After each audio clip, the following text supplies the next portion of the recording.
Hello everyone, welcome back. This is the project setup video for Next.js framework. So let's create a basic Next.js project and look at the folders and the project structure, how it is, and try to understand all the folders and files under the basic Next.js project. And this is the Next.js website. So if you see, the first requirement is Node.js 18 or later that we need. So in my computer, I have Node.js 20, so there is no issue. If you don't have Node.js installed, you need to go to the Node.js website and download the Node.js.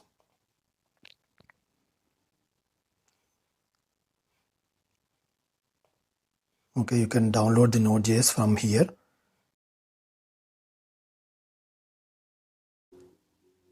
The second instruction is how to create the Next.js application. This is a command. So let me create the Next.js application.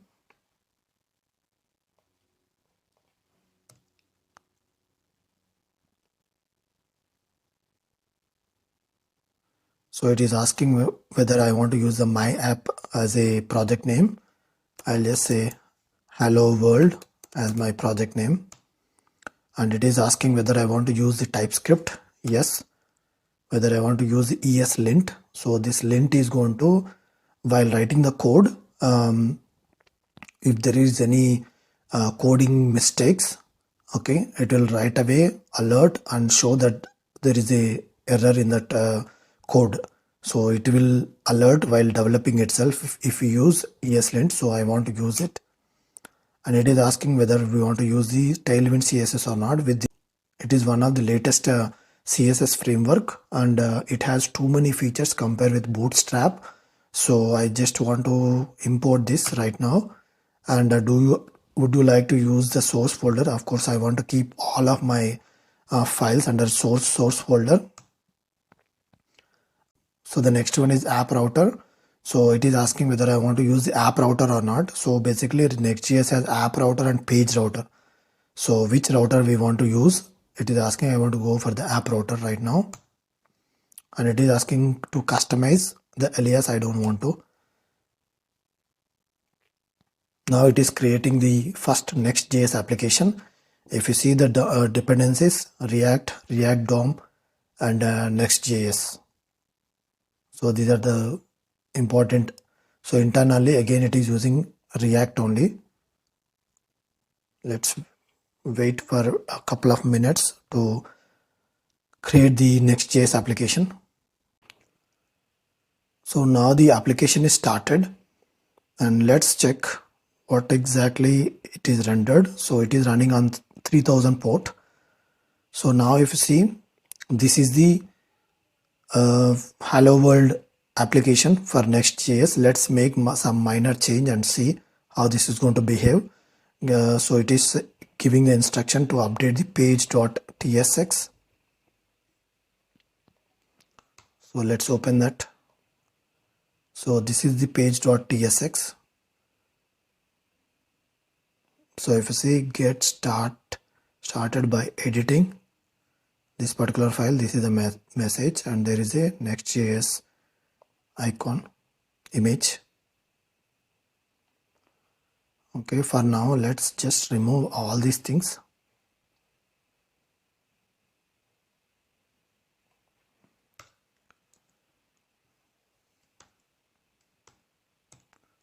Okay, it is completely empty.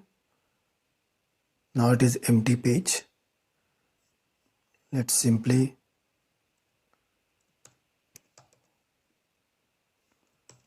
add a div.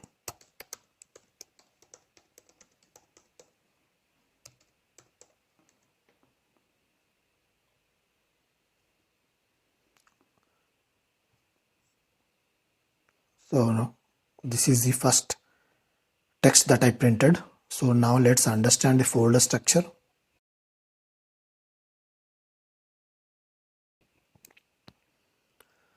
So the page.tsx right away you understood. Now this is a home page. When we start the application, by default this page is going to be rendered. From here we have to continue. So this is the main page, the first page. Okay, so the next one, if you see .next, this particular folder is a compressed version of this particular application. When we start the application, it generated that specific .next folder to make the application up and running in local. So it can be deleted. We can delete it again when we run the build. Again it will generate. So no need to worry about this particular folder. Okay, and the minified version of this hello world application it will have. The second folder is node modules. So of course this particular folder will have all the dependent libraries that are downloaded for this application to run. So these libraries are coming from the package.json. The entries are in the package.json. Okay, so now if you see, these are the libraries. All these dependent libraries are downloaded to this node underscore modules folder. Okay, and we can still delete the node modules file. Again, if you run npm install, it will again download all these libraries or packages for the local application to run. Okay, so the next one is public. So if you see, we have svg, other icons, and also this is the place, this is a folder where we can keep the static files like images or videos or this type of static content that will go into this particular public folder. Okay, that is the purpose of this particular public folder. So the next one is source and app. Okay, so this particular source, this is a major file folder where we keep and write all of our components and every code change that we are going to make as a developer inside this particular folder. We'll come back to this. Okay, now this particular one, there is no significance for this. Okay, git ignore, if you want to ignore certain files when we push this code to git, so that's what we have in the git ignore file. So the next one is package.json. Package.json, this is a replica of package.json, but it will have the exact version of the library that is used in the current application. So that is the purpose of package log. And package.json, it will have all of the dependent important libraries and supporting libraries entries and its versions. But what exactly is the number version that is downloaded, it will maintain within the package log.json. And also along with this, if you see, we have the scripts. These are the scripts that we use to run the application or build the application or lint the application. Lint, when we run npm run lint, it will look for the all the syntax errors or syntax issues in the application, and it will list. Okay, this is the purpose of the package.json. Okay, now if you go back, if you see this Tailwind config, this is the Tailwind CSS framework configuration. It has all the Tailwind related CSS configuration. Okay, and we don't often make the change here. So it is showing if the content will be part of the src, pages, components or app. Right now we don't have pages or components, we just have app. So it will be applied only to these folders. So we are saying this CSS should be applied to only these folders, the files under these particular three packages. So the next one is ts config. Since we selected to use the TypeScript, so for that reason we need a TypeScript configuration file, and when we run the application or build the application, it will use this particular specific compilation options, and it will build the application accordingly for TypeScript files. And once these are done, so if this is the first page and this is the layout, it will take care of the layout of the particular application, Next.js application on the viewport. It will render automatically according to the viewport. So the most important folder is this src folder.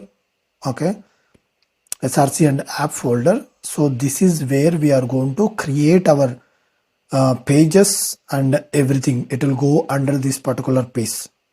Okay, so src and under app, so there will be one more folder that will be coming as a pages.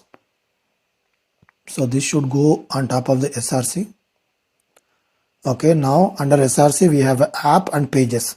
So all the pages will go under this particular folder. All the server side APIs that we want to add, server side logic that we want to add, or server side routing, that will go under API, under the that will go under the app, and all the pages will go here. If you want to use a page based routing, we have to keep the pages here, and if you want to go for the Angular router, we have our Angular router, we have to keep the files under this particular one. So that's all from this video. See you.